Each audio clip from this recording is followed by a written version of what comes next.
Welcome to Vacation Rental Mastery, where your host, Karan Narang, guides you through harnessing vacation rental investments. Whether you're new to vacation rentals or expanding your portfolio, this podcast fuels your path to freedom.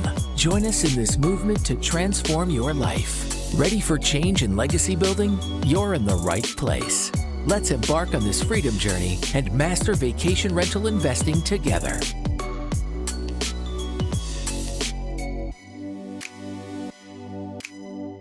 Hey Ayush, welcome to the podcast, and I'm glad you were able to join us on this episode. Thank you very much for coming and sharing your insights as regards short-term rental in this. So Ayush, tell us a little bit about who you are and what you do. So thanks for having me, Karan. I am a full-time physician. I work in the pediatric emergency room, and I started investing in real estate in like 2020. In terms of real estate, mostly I have one active short-term rental right now in North Carolina. I had a bunch in New Orleans, but we had to convert that to midterm rentals and a lot of long-term rentals. So my portfolio has multiple small size buildings in New Orleans and one short-term rental in North Carolina. Okay, awesome. So, you speak about, having multiple short-term rentals. Why did you even get into this? What made you want to get into it and invest in short-term rentals? Great question. So basically, I'll tell you, like physician-wise, the tax benefit was a big one for me. And the second thing was cash flow. So you probably know the short-term rental loophole. We pay a lot as W-2 income. We can write it off. So that was one big attractive thing. And the second thing is I was doing duplexes and fourplexes, long-term rentals, and I noticed that the cash flow was decent, was 6 to 10%, but not as much as short-term rentals does, which can be, if you do it right, you can have 20, 30% cash flow or cash and cash. So that's one of the reasons why I got into short-term and pivoted a little bit from long-term rentals. So I want to dive in just a little bit. You mentioned something called the short-term rental loophole. So I want to dive into that just a little bit for the benefit of our listeners as well, right? So the short-term rental loophole is basically one of the only ways that you can actually write off W-2 income. W-2 income being the income you make from actively spending time in your day job, right? So your example, high income W-2 is basically the highest cost dollar you will ever earn in your life, which is basically the highest tax dollar, right? In order to write off your W-2 income, which is considered active income, you need big, large active losses or non-passive losses to set off your W-2 income, right? At the highest tax bracket, you're potentially, and depending on where you stay, you're paying about 40% in W-2 in taxes on your W-2 income. On $500,000 worth of W-2 income, you're paying $200,000 in taxes at least, right? The only way to set this off is if you're investing in real estate that is non-passive. The IRS states that short-term rentals are considered non-passive as long as the average length of stay is 7 days or less, and you are materially participating in running that business, which means they're saying rental property by default is all passive. Listen, I got a year-long lease or a 2-year-long lease. I put it on the market. I got the lease. I rented it out. And now I'm going to go back and visit that property a year from now. We understand that's not reality. Even for long term, that's not reality. Yeah. Even for long term, we know you have to still go manage that property. You need to still manage that tenant. But the IRS says the amount of effort you're putting in on a long-term rental doesn't necessarily qualify you to get this big tax break. Yep. So they say you need to materially participate or be, let's say generally responsible for running that short-term rental, and the average length of stay is 7 days or less. And we will reward you with the ability of taking those losses against your W-2. And I believe even till today is one of the only ways you can actually write off W-2 income. Do you concur? Yeah, I 100% concur. And you know what? I think there was a time in the last couple of years they were trying to decrease it. The bonus depreciation was decreased from 100 to 80%, and then to phase it out 60, 40, 20.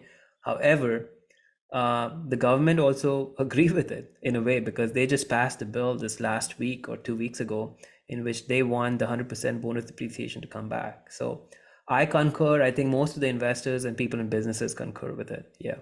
Yeah, so the bonus depreciation, and that's obviously a longer, deeper conversation, but there is the ability to accelerate the bonus depreciation to try and take off big write-offs in the year in which you buy and place the property in service, right? The Correct. day you launch your short-term rental, the year you launch your short-term rental, you have the ability to write off your highest tax dollars against the losses from the short-term rental. Everyone's sitting here thinking, you know what? Here I am trying to figure out how to invest in a short-term rental and make money, and these two guys on the call are talking about making losses, right? Really Fun. important you guys dig in deeper, and these guests dig in deeper. People listen to this carefully, that we're talking about the biggest loss in real estate is actually what we call a paper loss. It's not actual money. It's on paper. You're writing off your property. It's a depreciation that is a paper loss and not really losing money. The way you make money in real estate is you invest in the property, you add value to it, the value of the property goes up, you make cash flow from it, and then that other last piece, which is absolutely critical, the tax savings that come from the depreciation, right? Yep. This is short-term rentals are the exact same depreciation that we're talking about, but on steroids, because you can use it to offset your highest tax dollars. So I'm glad we had that discussion, because this is going to be absolutely priceless for people listening to this episode. If you can wrap your head around how this works, you will really see the light and be able to make those moves, because this has been a complete game changer, even in my case, right? Yeah. I've been investing in short-term rentals for about 3.5 years now. I decided to get into it because I knew I could not shelter my W-2 income using regular real estate investing.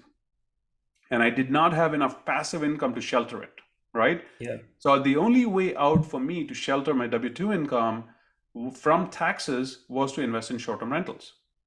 Not only did I enjoy the benefits of the tax write-off, I also enjoyed the benefits of the increased cash flow and the appreciation in the short-term rental business to be able to take that and get what I have today, which is absolute and complete freedom.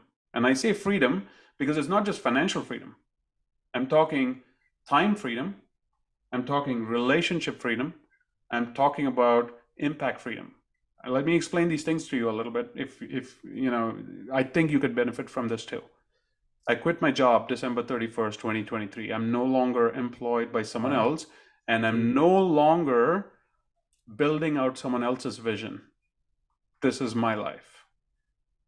I have financial freedom in the sense I have a really good life. I have a good portfolio of assets. I'm growing my business every day.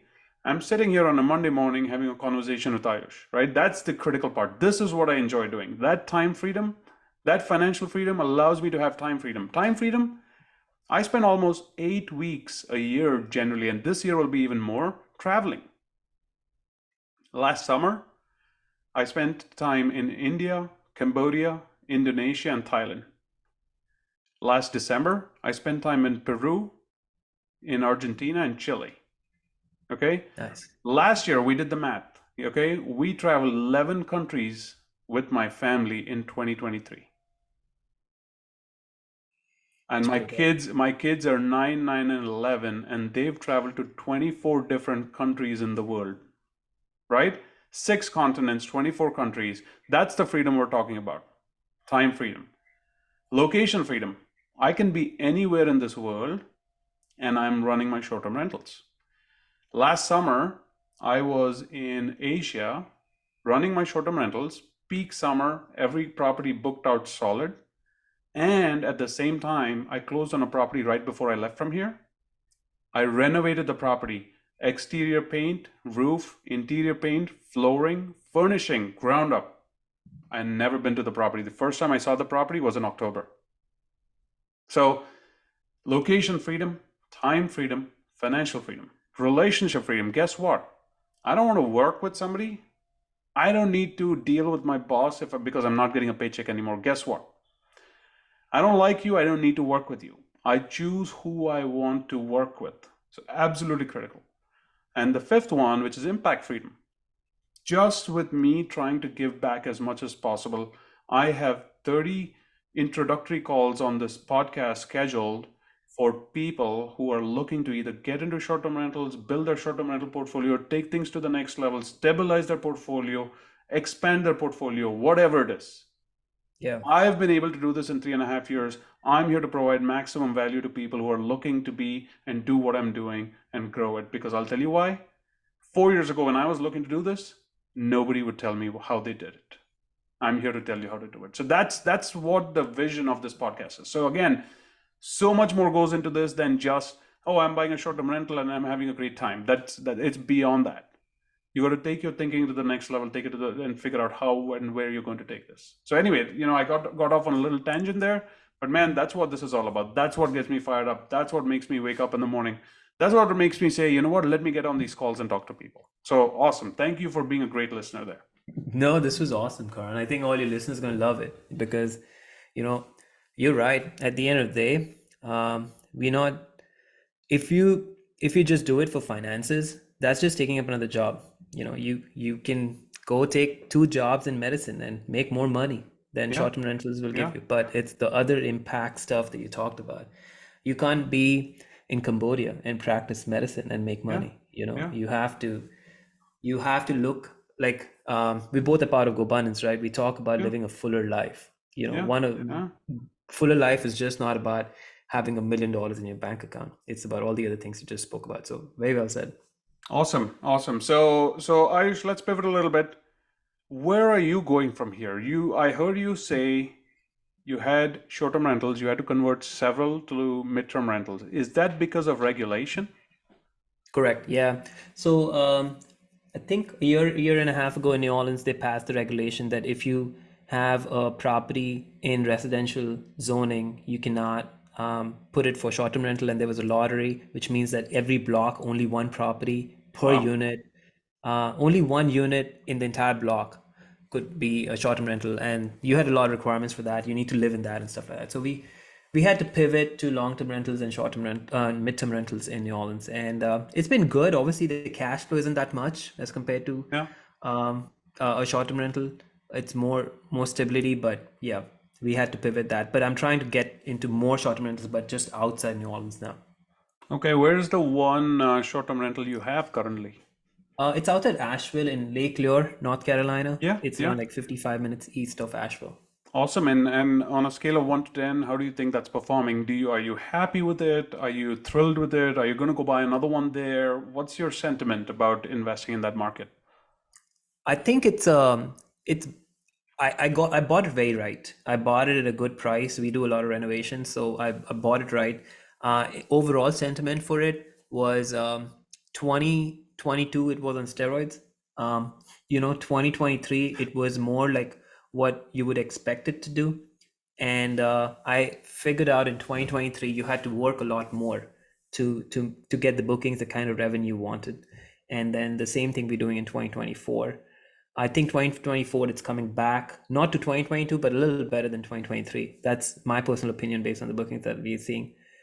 So in terms of buying again, probably not, just because we are in a resort community, like our properties in a resort. Mm, The HOA, the annual payment for the guest passes total account for around $6,000, which is a wow. lot of money.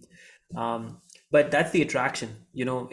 If somebody had asked me if I would buy it again, if I had to really buy in Lake Lure again, I would buy in the same resort community, Okay. just because the people come over there for the amenities that community provides.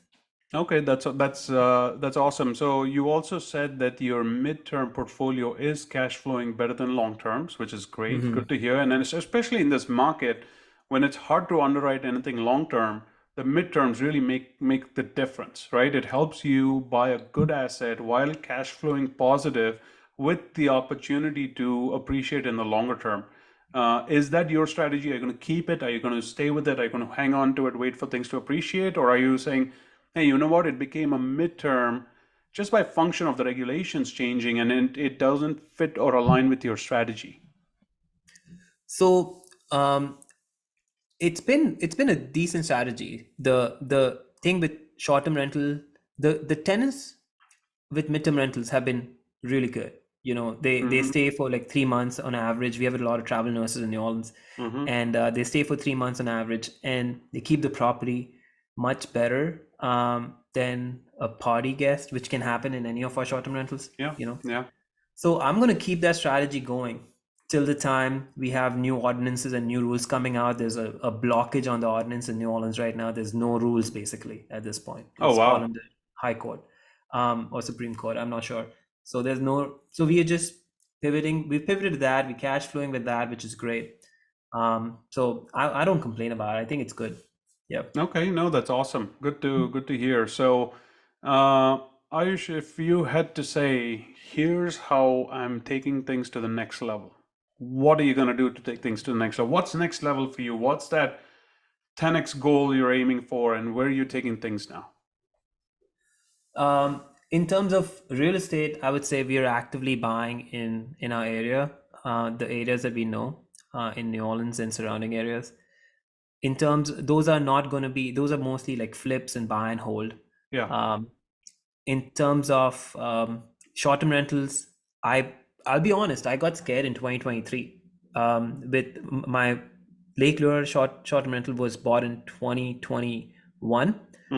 So I really didn't like do any purchase in 2023 for a short-term rental. So for me to go 10x, and I believe in short-term rentals, I need to buy at least two short-term rentals this year. I have a market in mind that I want to go do it at.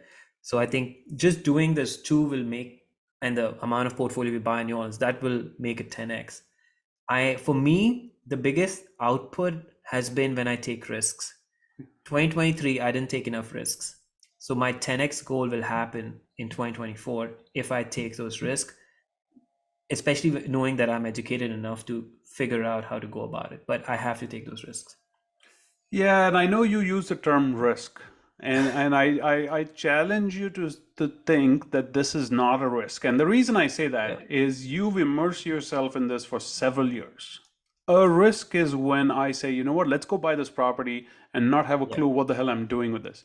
And honestly, you and I both probably did this when we first started. So you're an Yeah. experienced investor. I'm going to challenge you to use a different word. Okay? Yeah. I'm That's I'm good. going to I'm going to challenge you to use a word saying the opportunity is. It is not a risk, it's an Yeah. opportunity to really take things to the next level, right? And I'm not going to ask you to reveal that market right now, but if you do want to brainstorm, I'm happy to talk about it.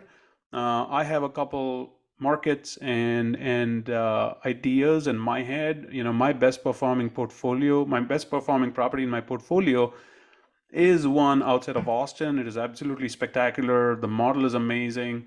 You know, we allow weddings and stuff like that, and that's what I'm going after, right?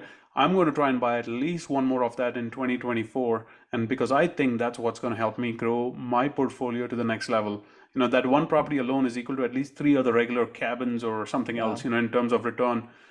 So to me, I'd rather do that than anything else because the return on my time and the return on my effort is just 10x. And that's what I want. That's what I'm looking for, right? So that's Yeah, I would awesome. love to brainstorm on that with you because, Yeah. we are in New Orleans, which a lot of ordinances, but there are markets outside New Orleans, which Mm-hmm. does not have that much regulations, and people want to live over there, safety reasons, and also get away from all the hassle of the city. Yeah. What did you think that you did outside Austin? It's kind of similar thing. You're in Austin, you're outside Austin doing events, big gatherings. What do you think has worked well for you over there? The fact that we allow small weddings. So Hmm. that has been a complete game changer. So that's the first thing. And the second thing is something you can't replace, which is the view. You know, the property, the location, and the view is Hmm. truly, when you say it's an epic view, it is an epic view, right? And you cannot challenge that from any angle. So between these two things, man, last night we got a booking for 4 nights for $17,000. A random fall booking, right? Now, again, they have some events and stuff like that, but that's what makes you stand out of the crowd. Okay, the solar eclipse, by the way, we have a solar eclipse coming in April. You know that, right? I had no idea. I forgot. So there's a solar eclipse that is coming right through Texas and Oklahoma, which is Mm. where a lot of our properties are in April. Oh, wow. That property for the solar eclipse, I want to say the booking is over $25,000 for 4 nights. 20, Wow. maybe 5 nights, something like that. But yes, but a huge, huge numbers. And because we're able to get creative, we're putting in a lot of time and effort on marketing. I got a call yesterday. Yesterday was Sunday. I usually won't answer calls on Sunday because one of the things I'm doing is I don't work on weekends anymore, which seems kind of That's ridiculous. amazing. Hey, we're in the short-term rental business, but I'm not going to take my guest call on the weekends, right? But hey, that's where the team comes into play. I don't need to do that. Yesterday I got a call, which is weird, and I chose to pick it up. And they actually said I was shocked when she said, "Oh, I saw your marketing, I saw your ad on Facebook, and I called you." And I was like, "Okay, wow, that's a conversion." We're doing 20 to 25% direct bookings. Our Wow. goal. So what happens is, we've got our own portfolio, and then we've got a portfolio of properties that we manage for other investors, right? So there's about 30 properties total in our portfolio at the moment. Okay. All of these properties actually fall right into our marketing funnel, right? And we use, whether it's my own properties, whether it is a property we're managing for someone else, we're absolutely going to go through the same marketing, because a person who stayed at my property in a cabin today may want to stay at your beach house tomorrow, Yeah. right? So I am willing to share the marketing. We create a single database. We've got over 10,000 emails right now in our single database. So when, let's say you came on and said, "Hey, Karan, manage this property for me," we will take it on, and we will, within 90 days, we have your property on our website, right? Which honestly, we do a lot of marketing around the website. We will have it on our Facebook page. We do have a lot of posts coming out. And if you go to our Facebook page, you will see that, we're marketing properties that don't belong to us. And we send out email campaigns, right? Father's Day is coming, Valentine's Day is coming, Christmas, whatever. And we Yeah. send it out all properties to all guests everywhere. So you're almost immediately benefiting from like this 10,000 email database that your property is going out to. So our direct booking is almost 25% at this point. Wow. So we're all in on this, right? And Yeah. that's what changes things. Tony Robbins says, where focus goes, energy flows, right? So that's where our focus is. That's what we're using to get things to the next level. So that's what we're trying to get better at. We have a good website, social media for our midterm rentals and the short-term rental. So we're trying to get more direct bookings because that's the goal eventually. We had one in 2024 so far, so we're doing the same thing Yeah. for marketing like you did, but not at the scale as you are, because looks like you have a much bigger portfolio than I have. Yeah, and I think the idea is that you put in the right amount of effort and Hmm. give it enough time.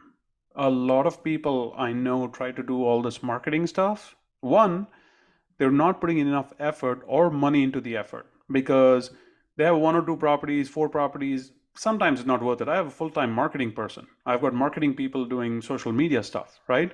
Yeah. It's not, doesn't make sense if you only have one or two properties. The second thing is, even if people do it, they give up too soon. This stuff Yeah. doesn't turn overnight. Oh, I created some Facebook ads and it's going to work. No, it doesn't. It's not going to Yeah. work that way. That's true. Because a customer will only buy when that customer is ready to buy. Yeah. So the effort of marketing is not to put it in front of the customer and say buy it. It's not to try and convince a customer to buy it. Okay?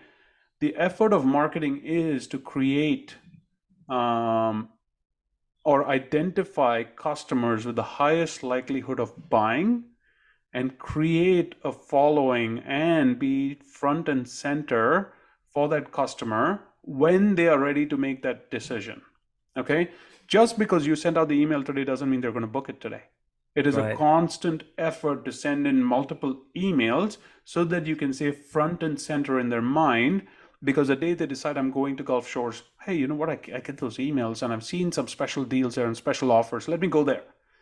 If you only send that email out once in 90 days or whatever, or once a year, guess what happened? He's not remembering it.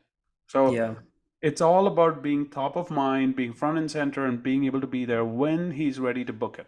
Now he's even possibly going to pay a little more because he only remembers yours. He's not spending, days and days trying to research things anymore. And he says, oh, okay, you know what? I get those emails. Oh, look, they have a special offer. Let me go book it. Yeah. So that's what you want to catch. So if somebody's starting out, has like a few properties, would you recommend them to run marketing like Facebook ads and Google ads, or you feel like that's a waste of time for them? See, eyeballs are good, Yeah. but you need to be committed. If you say I'm going to run ads for a month and let it go, probably Yeah. not going to happen. You're probably not going to get it. You need to literally, just like a business, hey, this property is going to generate $100,000 a year. Yeah. I'm setting aside $2,000 this year to run Facebook ads because next year, instead of 100,000, I want 110. Yeah. But it's an investment you're going to make. It really takes time to nurture this marketing and get something out of it. It's not overnight. It's not going to happen. Just because you created this fancy landing page, nobody knows about it, by the way. It's a little bit Right. of a wake-up call there. Yeah. No, that's good to know because I think I went through the same process. I think in 2021 or 2022 we ran Facebook ads, but we ran Yeah, it for like 6 months. yeah. We didn't commit to a year of it. We got a lot of leads. We converted some, but it wasn't as much committed. So 2023 was tough because of that reason. Yeah. But yeah, it's good feedback. A lot of people ask me, hey, why should I collect all these email addresses from day one, right? And I say, you're not collecting it for today. You're collecting it for 3 years from today when you really want to start, when you build a brand, when you're truly building a business, when you're truly going to start marketing. You're collecting that email database for then, not for today. It's an Yeah. easy thing that you can spend $20 a month to just collect all these email addresses. Keep collecting your database till you have the ability to truly channel marketing dollars to it and make that happen. Otherwise, it's not worth your while. Yeah, that's good. So current, like I know I don't want to hog this call on this one topic, but if somebody had to start, like the biggest impact that you said was that property outside Austin, which you do small Yeah, weddings and yeah, gatherings, and yeah. uh, if somebody had to start on that outside their neighborhood, what would you suggest them to do? Like you can just go to any big city and go outside, or what would be your like 5 or 3 things that you would suggest them to do? So I think the most important thing is to research the market, right? For example, outside of Austin, I know this market is spectacular because if you go online and say Texas Hill Country weddings, Mm-hmm. it Okay. comes up. All these things come up, right? All these markets. People actually we've had a couple who flew in from Paris Wow. for a Texas Hill Country wedding, which blew my mind. We never got a second one, but you know what? I'll take that win, right? Yeah. Oh, we want to have a wedding in Texas Hill Country. Okay, you know what? We can make that happen, right? So it's all about the popularity of the destination that's going to drive the economics of your property, right? Step number one is that market research to see how popular of a location it is for weddings or events. Step number two is identify what the demographic of those customers is. For example, we get a lot of people who are coming to Austin. Austin is generally considered a more expensive area. It is a more upscale kind of, an expensive destination, versus going to some other place. And we know that the clientele coming there are generally higher income, higher net worth kind of people. Okay. They're Yeah. willing to pay more. So I would look for the target demographic. So for example, another good market where this might work, but the only thing is it's plagued with some regulations, is possibly like Scottsdale. Yeah. Scottsdale is big for like bachelor parties and bachelorette parties and all that. We allow those too, by the way, in our place. If you have the right team who can help you manage a property like that, yeah, do it. Because the Got it. dollars are kind of almost stupid not to do it, right? So identify the closest city and what sort of demographics, what type of people are coming there. What I also personally like is, I like to have bigger properties. So for example, my Austin property is on 10 acres. Wow. If it is on a large piece of land and your neighbors cannot complain about the loud music at 10 p.m. because they're having a wedding, that's a bonus, right? I've seen some people recently post on social media about buying this large property that sleeps 30 people, and in the pictures I can see the next house over. That's a problem, right? Okay. It's going to limit your possibilities. So the larger the piece of land, the better, right? Buy a big farm, a ranch, or something, and create a destination. And I do believe that going forward, people who are having a hard time with short-term rentals, they're in all the typical markets because Yeah. there is so much inventory. They're not able to create a different experience for the guests. If you are able to create the different experience for the guests, create a destination, create a family gathering space, create an event space that people can come in and actually have a good time. I want to create spaces where people come in and never want to leave. Now that's a game Wow. changer. Yeah. So that's what I'd look for, man. You need to go there and feel like, man, this is spectacular. This feels amazing. And then it'll take time to maximize the potential of that property because people are not looking, like my property is in a town called Jonestown. Nobody's looking for Jonestown. Nobody goes to Jonestown. Nobody passes through Jonestown. Jonestown is a place you don't go to, right? Yeah, I've never heard about it. Yeah. It's outside of Austin. It's by Lake Travis. Spectacular town. It's been amazing for us. So you have to find those markets and you need to create the destination. That's what's the game changer for most. For me, it has been, and I think that's what I'd recommend for any savvy investor who has the ability to go in and invest and know that it's going to take a little time to build out this destination. In fact, I've had several people reach out to me and say, "Hey, when are you buying your next one like this?" Because they know this is what I'm looking for, right? This is what I'm on. I put an offer 2 weeks ago. Unfortunately, lost it to a cash offer, which, $2.2 million as a cash offer. I can't beat that. Listen, you know what? It doesn't matter what it is. I can't beat it, right? Yeah. So people are reaching out to me saying, we want to partner with you because we like this model. We know the cash flow is great. We know you know how to operate this. So in the second half of this year, I will be launching, I'll say almost a JV program, where basically it's a joint venture program where I will basically, join forces with a couple other investors, go and take down some of these bigger properties. And just to give you an example, a $2 million property that I'm talking about will generate, I underwrote that property to generate about $550,000 a year.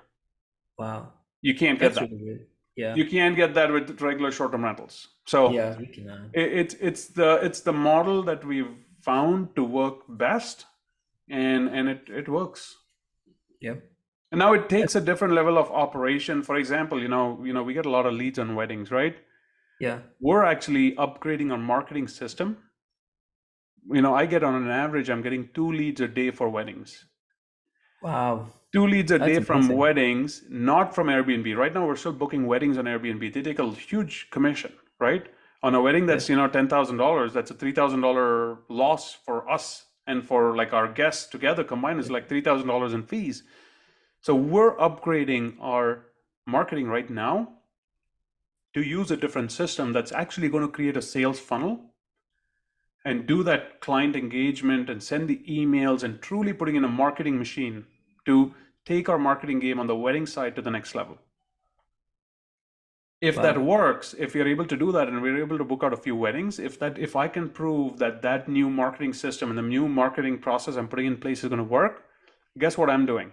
I'm taking all my direct retargeting, the guests who've already stayed with me, and I'm putting them right back into that marketing system to take the marketing to the next level. I want that 20 to 25% direct booking to be up to 50%. So that's what it's all about, man. That's this taking things to the next level, right? You already there. You got how many units now? I don't know. Maybe like 20 something.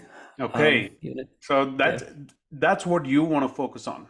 What does this next level mean for you? You're going to go acquire these properties and keep putting them in place. Mm-hmm. But where's that 10x opportunity in life? That's what that's. Yeah, I love this model that you're talking about. I've been looking for we are getting married this year. Oh, congratulations. Thanks.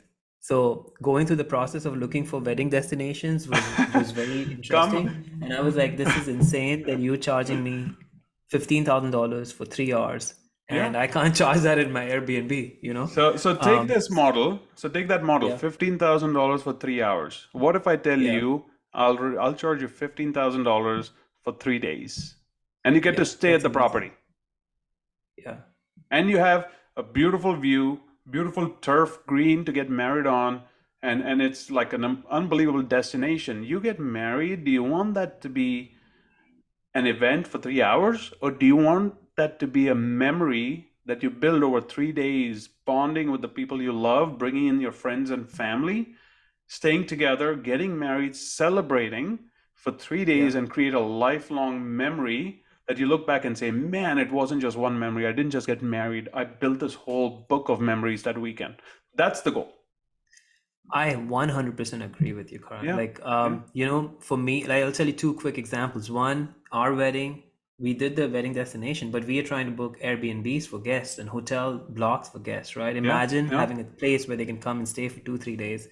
And then another wedding we're going in Kentucky later this year, same thing. The wedding, they cost $5,000 for the destination, but Yeah. we're trying to find Airbnbs. Imagine if all those people can stay for like 3 days. So the Yeah. model, I think, works. Like if I was a guest, as a host and a guest, I would love to have that model. So you're right. I think there's definitely an opportunity. You've proven it. Yeah. Um, I'm excited to work on it, man. That's my 10x, I guess, for this year. Man, I'll tell you, there's so much opportunity out there. Like I said, the one property I own, my Hmm. cost basis on the property is 1.6 to 1.7 million dollars. Yeah. 2023, we did 430,000 in revenue. Wow. 2024, we're going to do over 550,000. We already have over 150,000 on the books. Our average nightly rate is north of $3,000 a night. So Wow. that's where That's we're really taking good. it. We're taking Yeah. things to the next level here, and I do believe there is an amazing opportunity to go out and find these properties.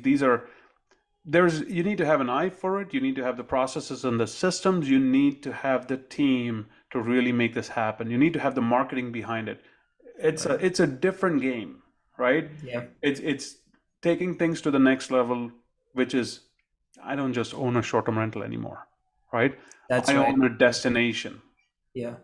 And that's what we're looking to make. If you want to take your game to the next level, that's what you need to do. Get Do out of you? the Sorry, go no, ahead. no, get out of the mindset of buying a short-term rental. Get in the mindset of buying a destination. And the Yeah. new terms have come up. These super properties and all this stuff. It's been around for a bit, so it's Yeah, people there's putting pickleball in their properties. yeah, There's yeah, always things going on. yeah. Do you worry about regulations at all when you buy these properties, or what kind of zoning do you look at? So we are very, very particular about the location. Typically in Texas, what happens? The reason I love Texas so much is you've got these regions between towns. Let's say you've got Austin and San Antonio, two prominent towns, right? Yeah. Along the way, there's a number of cities. But between these cities, there are these areas that basically are not in a city. They Uh, fall in the county, right? And they're called extraterritorial jurisdictions. oh wow. Like no man's land. You do whatever you want as long as you're not making it a trash dump yard or a hunting ranch or something. Hmm. They let you do these things. Now, again, very hard to find good properties that are located in these areas to go do this stuff. And yes, there's still permitting you need to navigate, and that's where the knowledge and the experience comes into play, right? Yeah. You can't make everything this. If it was, everybody would be doing it, right? So that's what it's all about. And every place has it. I'm sure in North Carolina you can find this too. Outside of Asheville could be amazing for something like this, right? Yeah. And So I'm also thinking outside, you know how you said between San Antonio and Austin, yeah, like we live between we are in New Orleans, but New Orleans and Baton Rouge are like yeah, 1.5 hours, and those are two big cities, the capital yeah. and the bigger city. So in between to find a because in New Orleans you can't do, in Baton Rouge you cannot do this, or you have to find a commercial zone property. But And they're only about an hour away, right? yeah, they're 1 hour Yeah, away. yeah, yeah, yeah. But you find something right in between, man, I think Yeah, you'd crush it. yeah, great advice. Yeah. So that's what I'm going to work on and give you feedback on this year. Yeah, absolutely, man. I'll tell you what, this is my passion. This is what I enjoy doing. This is the best hour I'm going to spend all day, right? So that to me is priceless. So anytime you need advice on this, you need anything at all, feel free to reach out. You know where to find me, and just I will help with whatever I can. So please feel free to reach out. Okay. Thank you for joining us on Vacation Rental Mastery. Don't forget to subscribe and tune in for our next episode, where the journey to financial freedom and lifestyle flexibility continues. Here's to your success in the exciting world of vacation rentals.